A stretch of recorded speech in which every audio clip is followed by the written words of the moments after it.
जय हिंद। आप सभी का केएमटी क्लास में स्वागत है। दोस्तों, इसमें जानेंगे F7 पेपर गणित का शिक्षण शास्त्र जो प्राथमिक स्तर है। डीएलएड प्रथम वर्ष का हम लोग पेपर के बारे में डिस्कशन कर रहे थे जो एग्जाम के पर्पज से महत्वपूर्ण है, जो इसमें एग्जाम चल रहे हैं। उसी क्रम में आज F7 और F8 के बारे में जानेंगे। तो सबसे पहले जानते हैं F7 जो गणित का शिक्षण शास्त्र है पेपर के बारे में।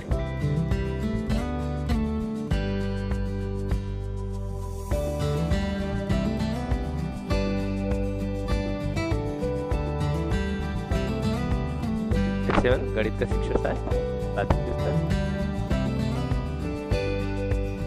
2025-26 का जो एग्जाम चल रहा है इस समय,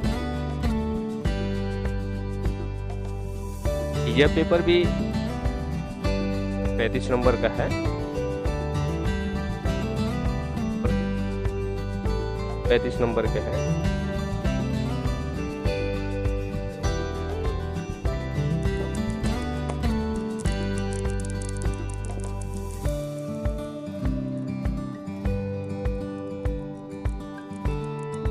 पैंतीस नंबर का पेपर है जिसमें 2 सेक्शन में क्वेश्चंस आते हैं।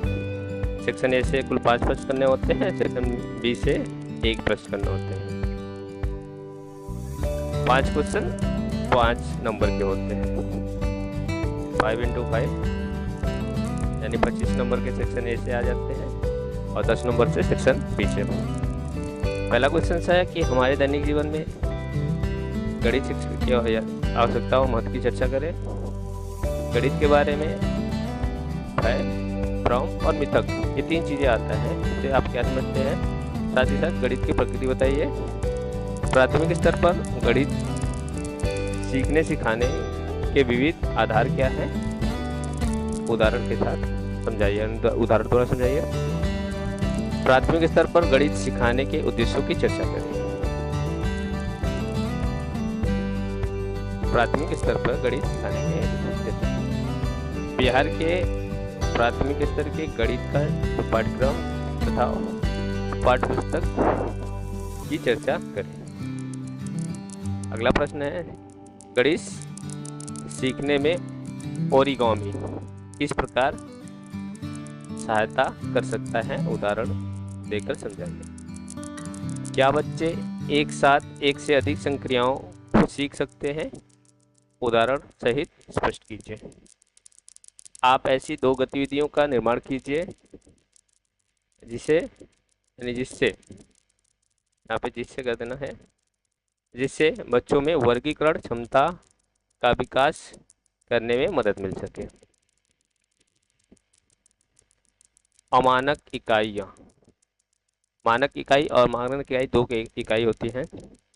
अमानक इकाई, यहाँ पे साथ ही साथ मानक को भी देख लीजिएगा। मानक एवं अमानक इकाइयों बच्चों में मापन की अवधारणा को स्पष्ट करने में किस प्रकार सहायक है, तर्क सहित समझाइए। अगला प्रश्न है,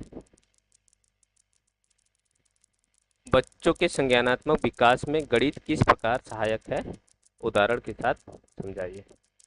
यहाँ से सेक्शन बी से कुल 1 ही प्रश्न करने होते हैं, 10 नंबर के होते हैं, जिसको 200 से 250 शब्दों में लिखने होते हैं।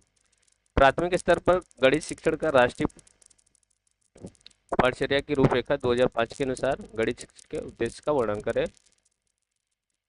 गणित सीखने में अ बा ची प्र की क्या आवश्यकता है, किसी एक अवधारणा को समझाने के लिए इसके उपयोग का वर्णन करें। अगला है,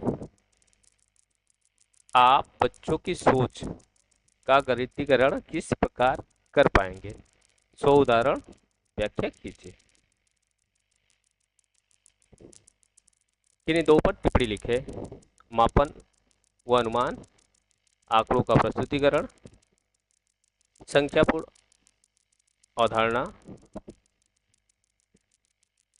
या स्थानीय मान, किन्हीं 2 पर संक्षिप्त टिप्पणी लिखें। तो इस प्रकार से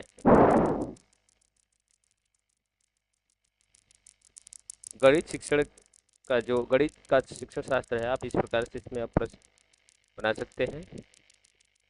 तैयार कर लें, इन प्रश्नों को अच्छे तरीके से तैयार कर लें और इन्हीं प्रश्न में से ही आपको एग्ज़ाम में करने के लिए सारे प्रश्न आपको मिल जाएंगे। ठीक है, धन्यवाद।